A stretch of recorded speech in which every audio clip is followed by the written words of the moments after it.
हैदराबाद शहर में मूसलाधार बारिश, कई इलाके ज़ेर आब, बशीर बाग, आबिद्स, नामपली, हिमायतनगर, कोटी और गोशा महल में पानी जमा। बारिश के सबब शहर भर में ट्रैफिक जाम और आमद और रफ्त में खलल, सड़कें तालाबों में तब्दील। शहरियों को शदीद मुश्किलात। GHMC की जानिब से आवाम को चौकस रहने और एहतियात बरतने की अपील। रेस्क्यू टीमें मुतासिरा इलाकों में काम जारी रखे हुए हैं। निचले इलाकों में पानी की निकासी के लिए फौरी इक़दामात का आगाज़। महकमा मौसमियात ने आइंदा चंद घंटों में मज़ीद बारिशों की पेशगोई की है।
बीजेपी ने साल 2020 में सुप्रीम कोर्ट में हल्फनामा दाखिल करके कहा था कि हम ज़ात पर मबनी मरदूमशुमारी नहीं कराएंगे। राजनाथ सिंह ने पार्लियामेंट में खड़े होकर साफ अल्फाज में कहा कि मुल्क में ज़ात पात की बुनियाद पर मरदूमशुमारी नहीं होगी। लेकिन जब राहुल गांधी जी ने भारत जोड़ो यात्रा के दौरान अवाम से मुलाकात की और उनके मसाइल सुने तो उन्होंने मुतालबा किया कि मुल्क में ज़ात पर मबनी मरदूमशुमारी करानी चाहिए। राहुल गांधी जी ने इस वक्त वादा किया था कि तेलंगाना में कांग्रेस हुकूमत बनने के बाद ज़ात पर मबनी मरदूमशुमारी कराई जाएगी। बाद में हमने तेलंगाना में हुकूमत बनने के बाद इस मरदूमशुमारी का काम पूरा भी किया। ये बात तेलंगाना के वज़ीर आला रेवंत रेड्डी ने एक बयान में कही। रेवंत रेड्डी ने कहा कि ज़ात पात की बुनियाद पर हकीकी आदाद और शुमार सामने आना ज़रूरी है ताकि सबको बराबरी का हक मिले। बीजेपी सिर्फ वादे करके भूल जाती है, लेकिन कांग्रेस ने वादा पूरा करके दिखाया। राहुल गांधी ने जो कहा वो करके दिखाया। यही कांग्रेस की सियासत का उसूल है। तेलंगाना की हुकूमत ने तारीखी फैसला लेते हुए समाजी इंसाफ की समत में पहला कदम उठाया। आज यहाँ खड़े होकर देश के लिए एक रास्ता दिखाने के लिए अंडर खड़गे जी एंड राहुल गांधी जी के नेतृत्व में नरेंद्र मोदी जी को आज सवाल खड़ा कर दिए कांग्रेस पार्टी ने। बहुत सालों से आरएसएस 1925 में शुरू हुआ, 2025 100 years they are going to complete। उन लोगों का सोच धारा ओबीसी का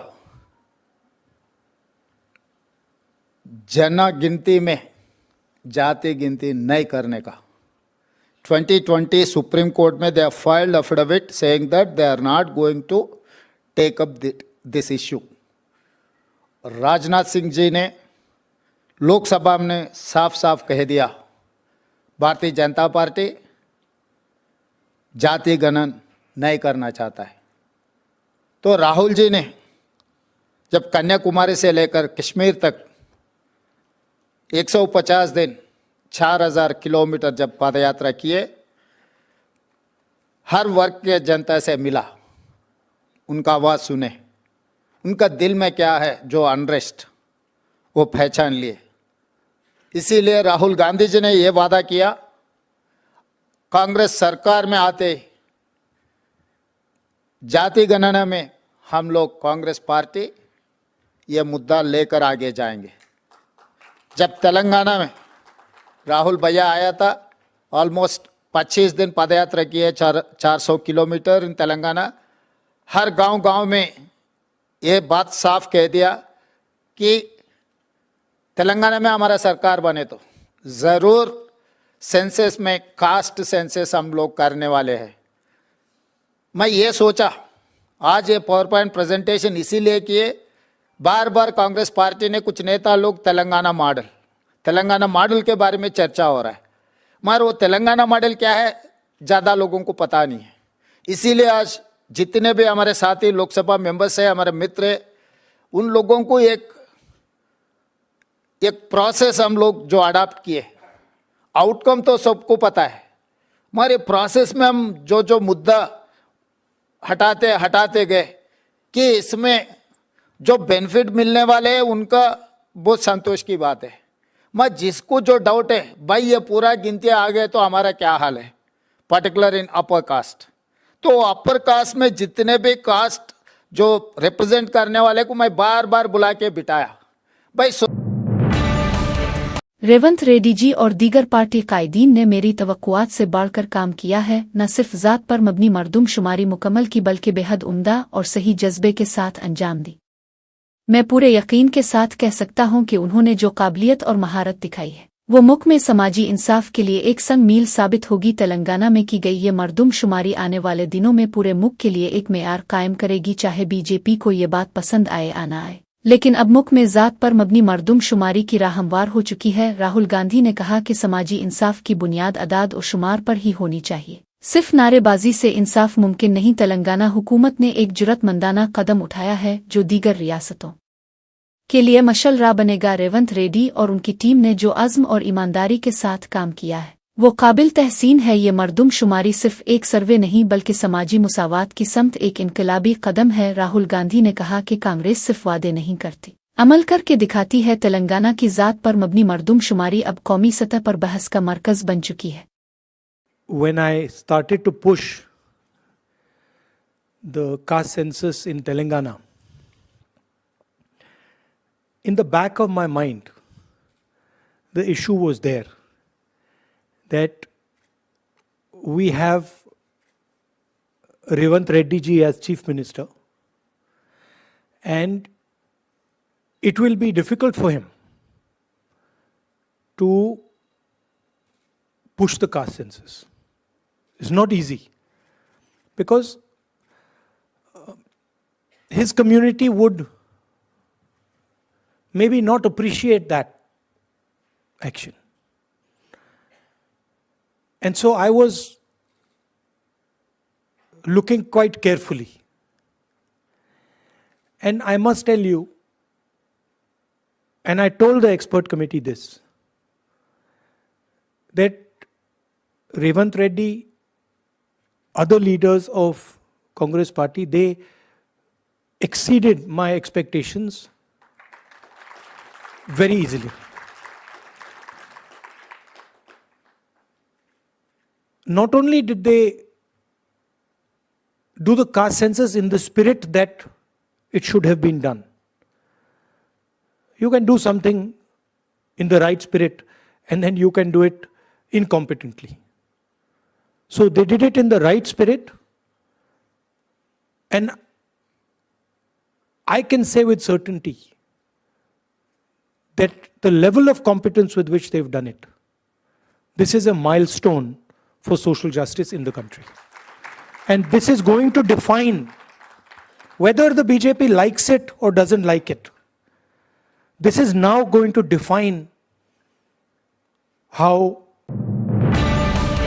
दहशतगर्दी को रोकना जरूरी है, लेकिन कार्रवाई मजहब की बुनियाद पर नहीं होनी चाहिए। AIMIM-MP असद अल-दीन ओवैसी 2006 मुंबई बम धमाकों के मुकदमे में हाई कोर्ट के फैसले पर सुप्रीम कोर्ट की जानिब से हुक्म इम्तना जारी। महाराष्ट्र हुकूमत ने सुप्रीम कोर्ट में अर्जी दायर करके सजा पर रोक लगाने की दरख्वास्त की थी। सुप्रीम कोर्ट ने हाई कोर्ट के फैसले पर रोक लगाते हुए मामले की मजीद समाअत का हुक्म दिया। असद अल-दीन ओवैसी ने कहा कि दहशतगर्दी के खिलाफ कार्रवाई होनी चाहिए, लेकिन इंसाफ में मजहबी तासुब नहीं होना चाहिए। उन्होंने कहा कि सिर्फ मखसूस तबके को निशाना बनाने से इंसाफ के उसूलों की खिलाफ वर्जी होती है। ओवैसी ने अदालतों से गैर जानिबदाराना रवैया अपनाने की अपील की। उन्होंने कहा कि दहशतगर्दी के नाम पर मजहब की बुनियाद पर कार्रवाई मुल्क के लिए खतरनाक साबित होगी। हम बीजेपी से और केंद्र सरकार से पूछना चाह रहे हैं कि कल अगर मालेगांव ब्लास्ट में और महाराष्ट्र सरकार से मालेगांव ब्लास्ट में अगर कल वो भी रिजर्व फॉर जजमेंट है, मिसाल के तौर पर मान लिया जाए जो नहीं होना चाहिए, अगर कोर्ट डिसाइड करेगा कि वो एक्यूज एक्विट हो गए तो अपील करेंगे आप? दूसरी बात यह कि मक्का मस्जिद में ब्लास्ट हुआ था 2008 में, उसमें 8-10 लोगों की मौत हुई, अपील ही नहीं की उसमें। क्यों नहीं की अपील? आप ही की सरकार थी ना, बीजेपी से आपने अपील नहीं की। तीसरा, अजमेर ब्लास्ट का आप अपील नहीं करते। तो ये जो पॉलिसी है, टेररिज्म को रोकना चाहिए, टेररिज्म को खत्म करना चाहिए, मगर अगर सरकार अगर एक्यूज का रिलीजन देखकर अगर अपील करेगी तो फिर ये टेररिज्म से फाइट तो कॉम्प्रोमाइज है आपकी। HCU जंगलात की तबाही पर एक बार फिर सुप्रीम कोर्ट की रेवंत हुकूमत पर शदीद बिरहमी। सुप्रीम कोर्ट ने सवाल किया, क्या जंगलात को बचाना चाहते हो या अपने अफसरों को जेल भेजवाना चाहते हो? सुप्रीम कोर्ट ने कहा, हफ्ते के आखिर में रातों रात 30-40 बिल्डोजर्स दरख्तों को काटने की जरूरत क्यों पेश आई? तरक्की के नाम पर जंगलात की कटाई नाकाबिल कबूल है, हुकूमत को जवाब देना होगा। चीफ जस्टिस BR गवाई ने रेवंत सरकार को कड़े जंगलात के तहफ़्फ़ुज़ की मुकम्मल जिम्मेदारी हुकूमत की ही है। अदालत का वाज़े मौक़िफ़, दरख्तों की कटाई को पायदार तरक्की के नाम पर जवाज पेश नहीं किया जा सकता। सुप्रीम कोर्ट की सख्त वार्निंग, हुकूमत को जंगलात बचाने और जेल का सामना करने के दरमियान फौरी फैसला लेने का अल्टीमेटम दिया गया। कन्नड़ा अदाकार दर्शन को जमानत देने पर कर्नाटक हाई कोर्ट पर सुप्रीम कोर्ट का सख्त इजहार बिरहमी। मद्दा रेणुका स्वामी कत्ल केस में गिरफ्तार दर्शन पेंतरा गोड़ा और दीगर को अक्टूबर में अबूरी जमानत संबर 13 को बाकायदा जमानत दी थी। हाई कोर्ट ने कर्नाटक हुकूमत ने हाई कोर्ट के फैसले को सुप्रीम कोर्ट में चैलेंज किया। हाई कोर्ट की गलती को हम दोहराने वाले नहीं। सुप्रीम कोर्ट की सख्त तनकीद। सुप्रीम कोर्ट ने कहा कि अगर ट्रायल कोर्ट ऐसी गलती करती तो समझ सकते थे, मगर हाई कोर्ट जज का ऐसा फैसला नाकाबिल कबूल। दर्शन और दीगर की जमानत मंजूरी पर सुप्रीम कोर्ट का नाराजगी जाहिर। सुप्रीम कोर्ट ने कहा, मुल्जिमान मुजरिम हैं या नहीं इस पर अभी फैसला नहीं दिया जा सकता। पेंतरा गोड़ा के वकील को सुप्रीम कोर्ट की कड़ी वार्निंग, अदालती अमल का गलत इस्तेमाल बर्दाश्त नहीं किया जाएगा। नेट काउंसलिंग और मेडिकल सीटों मामले में तलबा को तकलीफ न देने की हिदायत। सुप्रीम कोर्ट की मकामी हैसियत से मुताल्लिक मसला पर मुनासिब हल के साथ आएं, वरना अर्जदाश्त खारिज कर दी जाएगी। सुप्रीम कोर्ट की सख्त तंबी। तेलंगाना हुकूमत के दायर करदा अर्जदाश्त पर आइंदा समात 5 अगस्त तक मुलतवी। नेट दाखिलों के लिए 4 साल मकामी तालीम की शर्त पर तेलंगाना हुकूमत ने साबिक में GO-33 जारी किया था। इस GO को चैलेंज करते हुए कई अफराद ने हाई कोर्ट से रुजू है कर अपने हक में फैसला हासिल किया था। तेलंगाना हुकूमत ने इस फैसले को सुप्रीम कोर्ट में खुसूसी अर्जदाश्त के जरिए चैलेंज किया। चीफ जस्टिस BR गवाई की क़ियादत में सुप्रीम कोर्ट की 3 रुकनी बेंच ने समात की मुल्जिमान के वकीलों ने दलाइल देते हुए कहा कि 10वीं जमात तक तेलंगाना में तालीम हासिल करने वालों को भी मकामी कोटा नहीं दिया जा रहा, जिससे तलबा मुतासिर हो रहे हैं। बैटिंग एप्स केस में अदाकार विजय देवरकुंडा को एक बार फिर ईडी की नोटिस। ईडी ने पहले विजय देवरकुंडा को 6 अगस्त को हाजिर होने का नोटिस जारी किया था। अब ताज़ा नोटिस में 11 अगस्त को पूछगुछ के लिए हाजिर होने की हिदायत दी गई है। बैटिंग एप्स से वाबस्ता माली लेन देन पर ईडी की जानिब से तहकीकात जारी है। विजय देवरकुंडा का नाम भी मुश्तबा लेन देन की फहरिस्त में शामिल है। इस केस में पहले ही कई कारोबारी और फिल्मी शख्सियात से पूछगुछ हो चुकी है। विजय देवरकुंडा की पेशी पर ईडी मजीद तफसीलात इकट्ठी करने की तैयारी में है। केस के पस मंजर में फिल्मी हलकों और मद्दाहों में चामेगोइयां जारी है। अनिल अंबानी की कंपनियों पर ईडी के छापे। मुल्क भर में हलचल बैक वक्त 40 से जायद मकामात पर ईडी की तलाशी कार्रवाइयां जारी। अनिल अंबानी पर बैंकों से लिए गए कर्जों को गलत तरीके से मुंतकिल करने के इल्जामात, मनी लॉन्ड्रिंग के शुबा पर ईडी की जानिब से मुकम्मल जांच पड़ताल, मुतअद्दिद मालियाती लेन देन की तफसीलात को ईडी खंगाल रही है। छापों के दौरान अहम दस्तावेजात और डिजिटल डेटा जब्त किए जाने की इत्तलात। अनिल अंबानी ग्रुप के माली घोटाले पर पहले से ही कई शिकायत जेर इल्तिवा। ईडी की कार्रवाई पर कारपोरेट हलकों में मुंबई के मशहूर स्कूल में 11 और जमात के तालिबे इल्म पर जिनसी हमला करने वाली खातून उस्ताद को जमानत मंजूर। अंग्रेजी मजमून पढ़ाने वाली टीचर ने तालिबे इल्म को नशा आवर मशरूब पिलाकर गोलियां देकर जिनसी तौर पर हरासा किया था। इस वाकया पर खातून उस्ताद के खिलाफ पोक्सो एक्ट के तहत मुकदमा दर्ज किया गया था। खुसूसी पोक्सो अदालत ने केस की समाअत के बाद मुलजिमा को जमानत दे दी। अदालत ने कहा कि खातून उस्ताद ने स्कूल से इस्तीफा दे दिया है, लिहाजा अब तालिबे इल्म पर उसका कोई असर नहीं रहेगा। अदालत ने शर्त रखी कि मुलजिमा तालिबे इल्म से दोबारा मुलाकात नहीं करेगी। तालिबे इल्म को किसी भी किस्म की धमकी या दबाव डालने पर मुकम्मल पाबंदी आयद की गई। अदालत ने वाज़ेह किया कि उन शराइत की खिलाफ वर्जी की सूरत में जमानत मनसूख कर दी जाएगी। चित्तौड़ में प्राइवेट कॉलेज की लैब टेक्नीशियन 38 से मोहब्बत में मुब्तला हैकर घर छोड़कर चला गया। बीटेक का पहला साल का तालिबे इल्म 19 शौहर से अलहिदा हैकर तन्हा जिंदगी गुजार रही इस खातून से तालिबे इल्म की दोस्ती बढ़ती गई। तालिबे इल्म ने 24 मई को वालिदैन से कहा कि बंगलोर इंटर्नशिप के लिए जा रहा है, मगर वो खातून के साथ चला गया। कई दिनों तक बेटा वापस न आने पर वालिदैन को शक हुआ और तहकीकात के बाद असल हकीकत का पता चला। वालिदैन ने फौरन पुलिस में शिकायत दर्ज कराई। पुलिस ने बंगलोर जाकर दोनों को तलाश करके चित्तौड़ वापस लाया। पुलिस ने दोनों को काउंसलिंग देकर समझाया। बाद में दोनों को उनके वालिदैन के हवाले कर दिया गया। रंगारेड्डी जिला मांचरियुला में चीते की मौजूदगी से सनसनी। CCTV footage viral. 2 रोज कबल गिरे हानड्स कैंपस में कांस्टेबल्स को नजर आया था चीता। आला हुक्काम ने फौरी तौर पर महकमा जंगलात को दी इत्तला। चीते की तलाश के लिए कैंपस में तलाशी मुहिम शुरू की गई। चीते के निशानात का पता लगाने के लिए 2 मकामात पर सीसीटीवी कैमरे नस्ब। आज सुबह सीसीटीवी फुटेज में सड़क उबूर करते देखा गया चीता। महकमा जंगलात की टीमें चीते की मौजूदगी पर अलर्ट।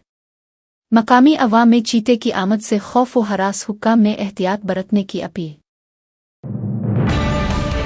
नायब सदर जमहूरिया के उम्मीदवारियत पर जारी चोहे के पस मंजर में मरकजी वजीर दाखिला अमित शाह से राम माधव की मुलाकात। सियासी हलकों में तहलका मचा देने वाली राम माधव की ये मुलाकात तकरीबन 2 घंटे तक जारी रहने वाली इस मीटिंग में मुल्क की सियासी सूरत हाल पर तफसीली तबादला ख्याल। RSS में राम माधव की मजबूत पकड़ और हिमायत इस मुलाकात को खास अहमियत दे रही है। ज़राए के मुताबिक नायब सदर के उहदे के लिए राम माधव के नाम पर संजीदगी से गौर। NDA के अंदरूनी हलकों में राम माधव की उम्मीदवारियत पर मुबाहिस जारी। ये मुलाकात मुस्तकबिल के सियासी फैसलों पर गहरा असर डालने का इम्कान। नायब सदर के इंतखाबी मैदान में राम माधव का नाम सामने आना तकरीबन तय।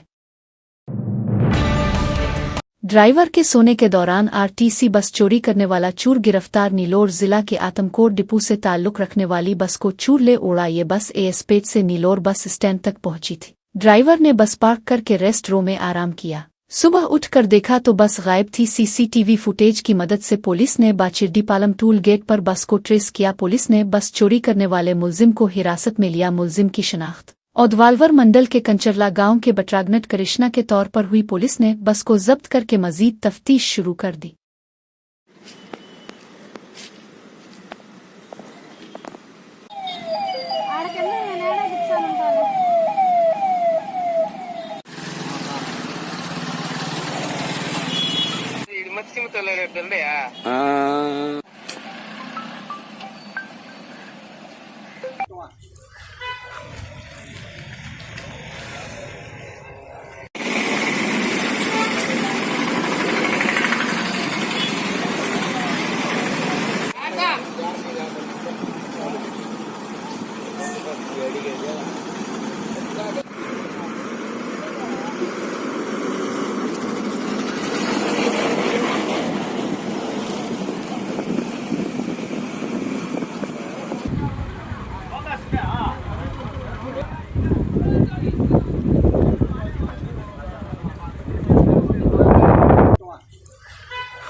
तिरुपति में गांजा स्मगलिंग करते हुए 2 अफराद गिरफ्तार शुदगान के कब्जे से 80,000 रुपये मालियत की गांजा जब्त। मुल्जिमान की शनाख्त पट्टापर्ती जिला के गालोरू चंदर मोहन और चलमत्तूरू मंडल के इरसापलू के अरविंद कुमार के तौर पर हुई। पुलिस ने दोनों मुल्जिमान के खिलाफ मुकदमा दर्ज किया। गिरफ्तारी के बाद मुल्जिमान को अदालती रिमांड पर भेज दिया गया। मुल्जिमान गांजा को मकामी सतह पर फरोख्त के लिए ले जा रहे थे। पुलिस ने खुफिया पर कार्रवाई करते हुए उन्हें गिरफ्तार किया। गांजा स्मगलिंग नेटवर्क पर मजीद तहकीकात जारी है।